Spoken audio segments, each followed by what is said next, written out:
Gihingusgan sa Talisay City LGU ang pagpatuman sa backyard gardening subay ning pagsaulog sa Nutrition Month. Pagdasig usab kini sa mga Talisaynon nga mukaon og masustansyang pagkaon. Ang report ni Femery Dumabo. Back to basic. Ang pagpananom sa tugkaran sa panimay o backyard gardening ug ang pag-awhag sa mga tinunan og magtutudlo nga mag-gardening. Ang gihingusgan karon sa Talisay City Health o City Agriculture, ilabi na ning bulana kanus agi sa ulog ang Nutrition Month nga may tema, nutrisyon at kalikasan ating pangalagaan. Usa sa itong activities karon is mag-tree planting na ma'am. That is for investment sa future na to, and ang usa sad is we will be encouraging together with the DA, ang atong DA is magkwanta sa backyard gardening para mas sufficient lang sa ta, dili na ito magsigipalit. Usa sa ilang programa ning bulana ang Purok Backyard Gardening Contest ug ang pag-aghat sa kabataan sa pagkaon sa mga utanon ug prutas alang sa maayong nutrisyon. Sa ni mga pagkaon nga mga ready-made na, I think we need to go back to nature kay ang healthy gigayo ang natural man gyud. So we encourage na to nga if we cannot buy, we can produce it ourselves. Si Rinaldo Istumata kinsa kapi na 10 ka tuig na nga registered nutritionist o dietitian sa Cebu.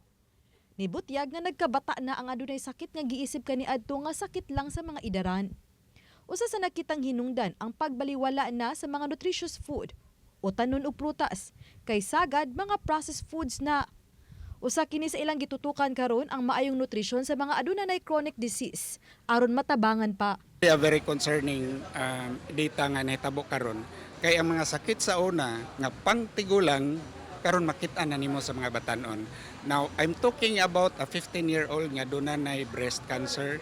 I'm talking about less than 20-year-old nga bata nga nagdialysis na.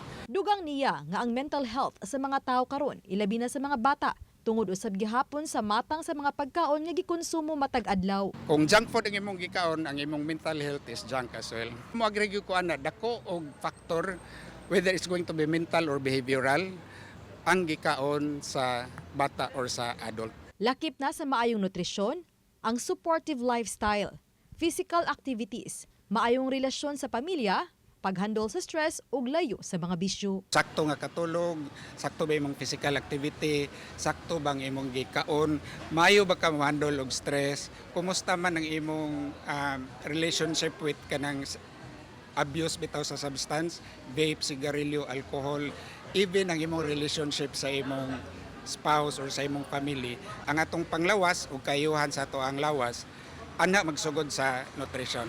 Uban ni Marlon Malgazo ug Cleofer Lumayag, Femery Dumabok. Balitang Bisdak.